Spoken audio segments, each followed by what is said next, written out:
ನಮಸ್ಕಾರ ಪ್ರೀತಿಯ ವೀಕ್ಷಕರೆಲ್ಲರಿಗೂ ಸಂಕಲ್ಪ ಸುದ್ದಿ ಕಾರ್ಯಕ್ರಮಕ್ಕೆ ಆತ್ಮೀಯ ಸ್ವಾಗತ ಹೇಳ್ತಾ ಇರೋದು ನಾನು ಅನುಷಾ. ಸೊ ಮೊದಲನೇ ಬಾರಿ ನಮ್ಮ ಚಾನಲ್ ವೀಕ್ಷಿಸ್ತಿದ್ದೀರಾ ಅಂದರೆ ಇಲ್ಲ ಚಾನಲ್ನ ಸಬ್ಸ್ಕ್ರೈಬ್ ಮಾಡಿ, ನಮ್ಮ ವೀಡಿಯೋಸ್ನ ಲೈಕ್ ಮಾಡಿ.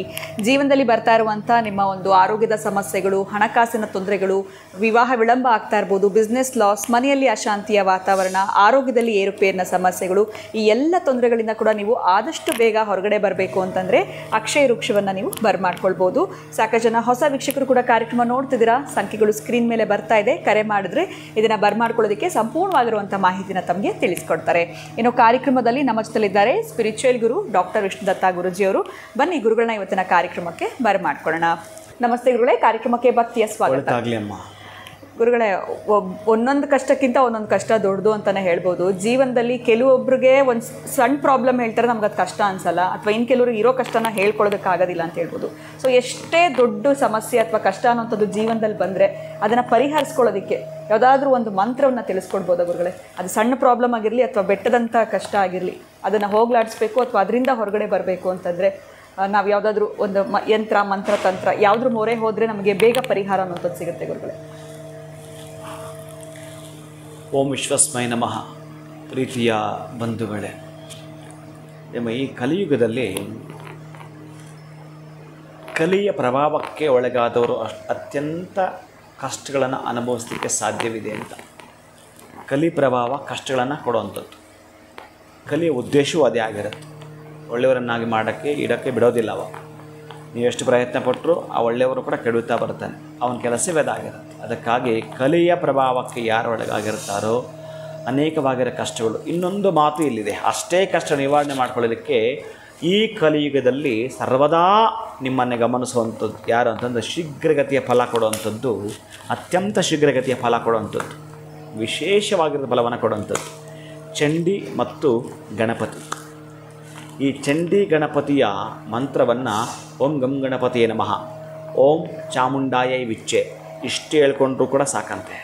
ಅದಕ್ಕೆ ಏನು ಹೇಳ್ತಾನೆ ಅಂತಂದರೆ, ಈ ಸರ್ವಸಿದ್ಧಿಯನ್ನು ಹೊಂದಿರತಕ್ಕಂತಹ ರಹಸ್ಯ ಮಂತ್ರ ಏನಾದರೂ ಒಂದಿತ್ತು ಅಂತಂದರೆ ಕುಂಜಿಕಾ ಸ್ತೋತ್ರ ಅಂತ ಹೇಳ್ತಾರೆ. ನೀವು ಗೂಗಲ್ಗೆ ಹೋಗಿ ಕುಂಜಿಕಾ ಸ್ತೋತ್ರ ಅಂತ ಹೊಡೀರಿ, ಆ ಸ್ತೋತ್ರ ಬಂದುಬಿಡುತ್ತೆ. ವಿಡಿಯೋ ಕೂಡ ಬರುತ್ತೆ, ಆಡಿಯೋ ಬರುತ್ತೆ, ಜೊತೆಗೆ ಆ ಸ್ತೋತ್ರ ಕೂಡ ನೀವು ನಾನು ಕೊಟ್ಟಂಥ ಸ್ತೋತ್ರಮಾಲೆ ಆ್ಯಪಲ್ಲೂ ಕೂಡ ಇದು ಕುಂಜಿಕಾ ಸ್ತೋತ್ರ ಅಂತ ಹೊಡೀರಿ. ಅಲ್ಲಿ ಗಣಪತಿ ವಿತ್ ಆ ಒಂದು ಚಂಡಿಕಾ ಎರಡೂ ಮಂತ್ರಗಳು ಮಿಕ್ಸ್ ಆಗಿರ್ತವೆ. ಆ ಕುಂಜಿಕಾ ಸ್ತೋತ್ರವನ್ನೇನಾದರೂ ನೀವು ದಿನಕ್ಕೆ ಒಂದು ಸಲ ಹೇಳ್ತೀರಂತಂದರೆ ಇಮ್ಮಿಡಿಯೇಟ್ ತಕ್ಷಣ ನಿಮಗೊಂದು ರಿಸಲ್ಟ್ ಸಿಗ್ತಾ ಬರುತ್ತೆ. ಆ ರಿಸಲ್ಟು ಅಂತಹ ಅದ್ಭುತಗಳಿರ್ತವೆ. ಅದಕ್ಕೆ ಈ ಕುಂಜಿಕಾ ಸ್ತೋತ್ರಕ್ಕೆ ಸಂಬಂಧಪಡ್ತಕ್ಕಂತಹ ಅಷ್ಟೊಂದು ಬೀಜಾಕ್ಷರಗಳನ್ನು ಕೂಡ ನೀವು ಅಕ್ಷರದಲ್ಲಿ ಕಾಣಬಹುದು. ನೀವು ಆ ಗಣಪತಿಯನ್ನು ವಿತ್ ಆ ಚಂಡಿಯನ್ನು ಕೂಡ ಅದರ ಬಿಂಬಗಳು, ಅದರ ಒಂದು ವಿಗ್ರಹಗಳ ಕೆತ್ತನೆ ಆ ಒಂದು ಅಕ್ಷಯ ವೃಕ್ಷದಲ್ಲಿದೆ. ಅದಕ್ಕೆ ನಾನು ಹೇಳ್ತಕ್ಕಂತಹದ್ದು ಇಲ್ಲಿ ಏನೇನಿದೆ ಅಂತಂದರೆ, ಆ ಅಕ್ಷಯ ವೃಕ್ಷದ ಒಳಗಡೆ ಆ ರಹಸ್ಯಗಳನ್ನು ಭೇದಿಸ್ತಕ್ಕಂಥ ಅಷ್ಟು ಅದ್ಭುತಗಳು ಅಲ್ಲಿ ಇದ್ದಾವೆ. ನನ್ನ ಆ ಒಂದು 20 ವರ್ಷಗಳ ಮಡಿಯಿಂದ ಆರಾಧನೆ ಮಾಡ್ಕೊಂಡು ಬಂದಿರೋ ಒಂದು ಶಕ್ತಿ ಅದರಲ್ಲಿದೆ.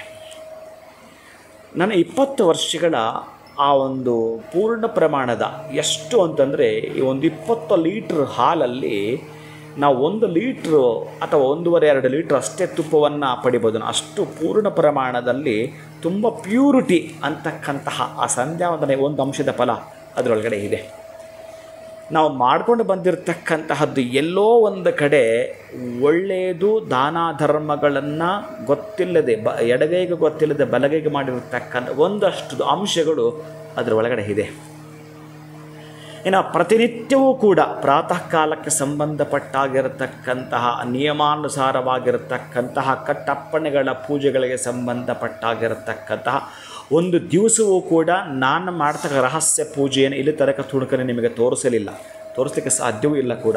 ಆ ಒಂದು ಶಕ್ತಿ ನಿಮ್ಮ ಮನೆಗೆ ಯಾವ ರೀತಿಯಾಗಿ ಅಂತಂದರೆ, ನಿಮಗಿರ್ತಕ್ಕಂಥ ಇಂದ್ರಿಯ ಶಕ್ತಿಯ ಜೊತೆಗೆ ಅತೀಂದ್ರ ಶಕ್ತಿಯಾಗಿ ಅದರ ಒಳಗಡೆ ಇರುತ್ತೆ. ಇನ್ನು ನಾವು ಮಾಡಿಕೊಂಡು ಬಂದಿರತಕ್ಕಂತಹ ಸಂಜೆಯ ಹೋಮಾದಿಗಳ ಒಂದಷ್ಟು ವಿಶೇಷವಾಗಿರತಕ್ಕಂತಹ ಫಲ, ಒಂದಷ್ಟು ಅಂಶಗಳು ಗ್ರಾಮ ಲೆಕ್ಕ, ಕೆ ಜಿಗಳ ಲೆಕ್ಕ ಕೊಡೋಕ್ಕೆ ಬರಲ್ಲ.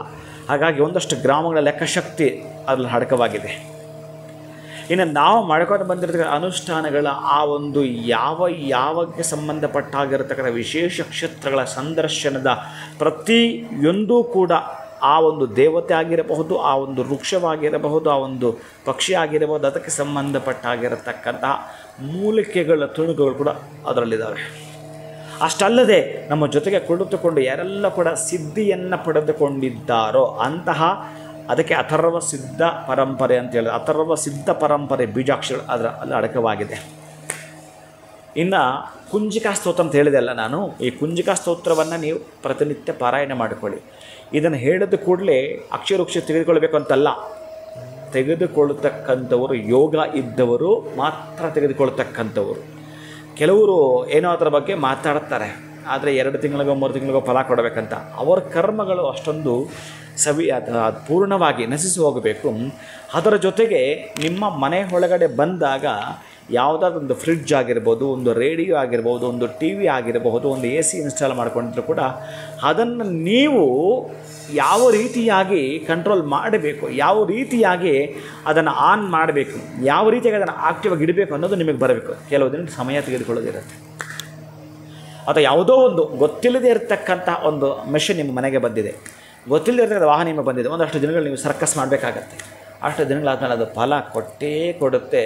ಮೊನ್ನೆ ಯಾವತ್ತೂ ಒಬ್ಬ ಆತ ಹಾಕಿದ್ದ, ಏನದು ಅಕ್ಷರವೃಕ್ಷ ಒಂದು ಚೆಂಬು ಅಂತ. ದಡ್ಡ ಕೇಳಿಸ್ಕೊ, ಕರೆಕ್ಟಾಗಿ ಅದು ಚೆಂಬಲ್ಲ, ಪೂರ್ಣ ಪ್ರಮಾಣದ ಬಂಗಾರದ ಬಿಂದಿಗೆ ಅದು. ನಿಮಗೆ ಯೋಗ್ಯತೆ ಇಲ್ಲ ಅಂದರೆ ಏನೂ ಮಾಡೋಕ್ಕೆ ಬರಲ್ಲ. ಯಾಕಂದರೆ ಅಷ್ಟು ಕಾಳಜಿಯನ್ನು ಇಟ್ಟು ಮಾಡಿರ್ತೇವೆ ನಾವು, ಅಷ್ಟು ಶ್ರದ್ಧೆನ ಇಟ್ಟು ಮಾಡಿರ್ತೇವೆ. ನೀವು ಏನೇನೇನೆಲ್ಲ ಕಳ್ಕೊಂಡ್ರೆ ಗೊತ್ತಿಲ್ಲ, ಅಷ್ಟು ಅದ್ಭುತವಾಗಿರೋ ಫಲ ಕೊಡುವಂಥದ್ದು. ಹಾಗೆ ಯಾರಿಗಾದರೂ ಸಹ ಇಲ್ಲ ಅನ್ನೋ ಪದವೇ ಇಲ್ಲ ಅದು. ಕೆಲವೊಬ್ಬರಿಗೆ ನಿಧಾನ ಆಗುತ್ತೆ, ಬಟ್ ಕೊಟ್ಟೇ ಕೊಡುತ್ತೆ. ಕೊಡಲ್ಲ ಅನ್ನೋ ಪದವೇ ಇಲ್ಲ ಅದರಲ್ಲಿ. ಆಪ್ಷನ್ನು ನೆಗೆಟಿವ್ಗೆ ಸಾಧ್ಯವೇ ಇಲ್ಲ. ನಿಮ್ಮ ತಾಕತ್ ಏನಿದ್ದರೂ ಏನು ಬೇಕಾದ್ರೆ ಅಕ್ಷಯ ಫಲ ಪಡ್ಕೊಳ್ತಕ್ಕಂಥದ್ದು. ಈಗ ನಾನು ನಿಮ್ಗೆ ಹೇಳ್ತಾರೆ ಕುಂಜಿಕಾ ಸ್ತೋತ್ರ, ಅದಕ್ಕೆ ಸಂಬಂಧಪಟ್ಟ ಮಂತ್ರ ಕೂಡ ಅದರಲ್ಲಿದೆ. ಅದಕ್ಕೆ ಹೇಳೋದು, ಶೀಘ್ರವಾಗಿ ಕಲಿಯುಗದಲ್ಲಿ ಫಲ ಕೊಡೋದು ಏನಾದ್ರು ಇತ್ತು ಅಂತಂದರೆ ಈ ಕಲಿಯುಗದಲ್ಲಿ ಚಂಡಿಕಾ ಆ್ಯಂಡ್ ಗಣಪತಿ ಇವರನ್ನೆಲ್ಲ ಕೂರಿಸಿದ್ದೀನಿ. ನೀವು ಒಮ್ಮೆ ಸ್ವಲ್ಪ ನಿಮ್ಮದಾಗಿರ್ತಕ್ಕ ಜ್ಞಾನದಿಂದ ಯೋಚನೆ ಮಾಡಿದರೆ, ನಿಮ್ಮದಾಗಿರೋ ಒಂದು ಸ್ವಂತ ಬುದ್ಧಿಯಿಂದ ನೀವು ಯೋಚನೆ ಮಾಡಿದರೆ, ಬಹುಶಃ ನಾನು ಯಾವ ಸ್ಟೇಜಲ್ಲಿ ಯಾವ ಏಜಲ್ಲಿ ಏನೇನೇನು ಕಳ್ಕೊಂಡೆ, ಏನು ಪಡ್ಕೊಂಡೆ, ಇಲ್ಲಿಂದ ಆಚೆಗೆ ಇಷ್ಟು ವರ್ಷಗಳನ್ನು ನೀವು ಮಣ್ಣು ಮುಕ್ಕಿದ್ದೀರಿ. ಅದು ಬಂದ 1 ತಿಂಗಳಿಗೆ ನಿಮ್ಗೆ ಏನೋ ಕೊಡಬೇಕು ಅನ್ನೋದಿಲ್ಲ. ಅದೇ ಸ್ವಲ್ಪ ನಿಮ್ಮ ತಿಳುವಳಿಕೆ ಹೆಚ್ಚಿಸ್ಕೋಬೇಕಾಗತ್ತೆ. ಇಲ್ಲಿ ಯಾರ್ಯಾರು ಎಷ್ಟು ತಿಳುವಳಿಕೆ ಅಷ್ಟೇ ಮಾತಾಡ್ತಾರೆ. ಯಾರು ಮಾತಾಡ್ತಾರೋ ಅವರ ಗುಣಗಳನ್ನು, ಅವರ ಕುಲವನ್ನು ಹೊರಗಾಕುತ್ತಂತೆ ಅದು, ಅವರ ಕುಲವನ್ನು. ಅದಕ್ಕಾಗಿ ಇಲ್ಲಿ ಕುಲಹೀನನಾದರೂ ಗುಣಹೀನನಾಗಬೇಡ. ಕುಲವೂ ಗುಣವೂ ನಿಮಗೆ ಶ್ರೇಷ್ಠತಮವಾಗಿರ್ತಕ್ಕಂಥ ಯೋಚನೆಗಳನ್ನು ಮಾಡುವಂಥದ್ದು ಬುದ್ಧಿಶಕ್ತಿನ ಕೊಡುತ್ತೆ. ಅಂಥ ಫಲ ಕುಂಜಿಕಾ ಸ್ತೋತ್ರದಿಂದ ಪಡಿತೀರಿ. ಖಂಡಿತವಾಗ್ಲೂ ಗುರುಗಳೇ, ಎಲ್ಲೋ ಒಂದು ಕಡೆ ಈ ಸಮಸ್ಯೆಗಳು ಅನ್ನೋಂಥದ್ದು ಮನುಷ್ಯನಿಗೆ ಬರದೆ ಮರಕ್ಕೆ ಬರುತ್ತಾ ಅನ್ನೋ ಒಂದು ಮಾತಿದೆ. ಬಟ್ ಎಂಥ ನಮಗೆ ದೊಡ್ಡ ಸಮಸ್ಯೆ ಬಂದರೂ ಕೂಡ ಅದಕ್ಕೆ ಈ ಒಂದು ಕುಂಜಿಕಾ ಸ್ತೋತ್ರದ ಪಠನೆ ಮಾಡಬೇಕು ಅಂತ ತಿಳಿಸ್ಕೊಟ್ರಿ. ಇನ್ನು ವಿಶೇಷವಾಗಿ ನಮಗೆ ಅಕ್ಷಯ ವೃಕ್ಷನಲ್ಲಿ ಕೂಡ ಚಂಡಿ ಗಣಪತಿ ಅಡಗಿದ್ದಾರೆ ಅನ್ನೋಂಥದ್ದು ವಿಚಾರ ಗೊತ್ತಿರಲಿಲ್ಲ. ಸೊ ಯಾರ ಮನೆಯಲ್ಲಿ ಆಲ್ರೆಡಿ ಅಕ್ಷಯ ವೃಕ್ಷ ಇದೆಯೋ ಅವರೆಲ್ಲರೂ ಕೂಡ ಪುಣ್ಯವಂತರು, ಭಾಗ್ಯವಂತರು ಅಂತಲೇ ನಾವು ಭಾವಿಸಬಹುದು. ಸೊ ನಿಮ್ಮನ್ನು ಒಂದು ಪ್ರಶ್ನೆ ಕೇಳಿದ್ರೆ ಎಷ್ಟೆಲ್ಲ ಪರಿಹಾರಗಳು ಯಾವೆಲ್ಲ ಮಾರ್ಗಗಳಿಂದ ಸಿಗುತ್ತೆ ಅನ್ನುವಂಥದ್ದು ಈ ವಿಚಾರದೊಂದಿಗೆ ನಮಗೆ ಗೊತ್ತಾಗುತ್ತೆ ಅಂತಲೇ ಹೇಳ್ಬೋದು. ಸೊ ಇಷ್ಟೆಲ್ಲ ಅಂಶಗಳು ಕೂಡ ಅಕ್ಷಯ ವೃಕ್ಷದಲ್ಲಿ ಅಡಗಿದೆ ಅನ್ನೋದು ಖಂಡಿತವಾಗಿ ನನಗೆ ಗೊತ್ತಿರಲಿಲ್ಲ. ಸಾಕಷ್ಟು ವಿಡಿಯೋಸಲ್ಲಿ ತಿಳಿಸಿದ್ದೀರಾ. ಬಟ್ ಆದರೂ ಕೂಡ ಚಂಡಿ ಆಗಿರ್ಬೋದು, ಗಣಪತಿ, ಶಿವಪಾರ್ವತಿ ಆಗಿರ್ಬೋದು, ಪ್ರತಿಯೊಂದು ಕೂಡ ಅಕ್ಷಯ ವೃಕ್ಷದಲ್ಲಿ ಇದೆ ಅನ್ನೋದನ್ನ ಈ ಒಂದು ವಿಚಾರದ ಮುಖಾಂತರ ನಾವು ತಿಳ್ಕೊಂಡ್ವಿ ಗುರುಗಳೇ. ಧನ್ಯವಾದಗಳು ತಮಗೆ. ನಮಸ್ಕಾರ. ಹರೇ ಶ್ರೀನಿವಾಸ. ನಿಮ್ಮ ಮನೆಯಲ್ಲಿ ಕೂಡ ಅಕ್ಷಯ ವೃಕ್ಷ ಇದೆ ಅಂತಂದರೆ ಖಂಡಿತವಾಗ್ಲೂ ನೀವು ಪುಣ್ಯವಂತರು, ಭಾಗ್ಯವಂತರು ಅಂತಲೇ ಹೇಳ್ಬೋದು. ನಿಮ್ಮ ಜೀವನದಲ್ಲಿ ಯಾವುದೇ ರೀತಿಯಾಗಿರುವಂಥ ಸಮಸ್ಯೆ, ಕಷ್ಟಗಳು ಬಂದರೂ ಕೂಡ ಕ್ಷಣ ಮಾತ್ರದಲ್ಲಿ ನಿಮಗೆ ಪರಿಹಾರ ಆಗುತ್ತೆ ಅಂತ ಹೇಳ್ತಾ ವಿಡಿಯೋನ ಮುಗಿಸುವಂತಹ ಸಮಯ ಆಗಿದೆ. ನಮಸ್ಕಾರ.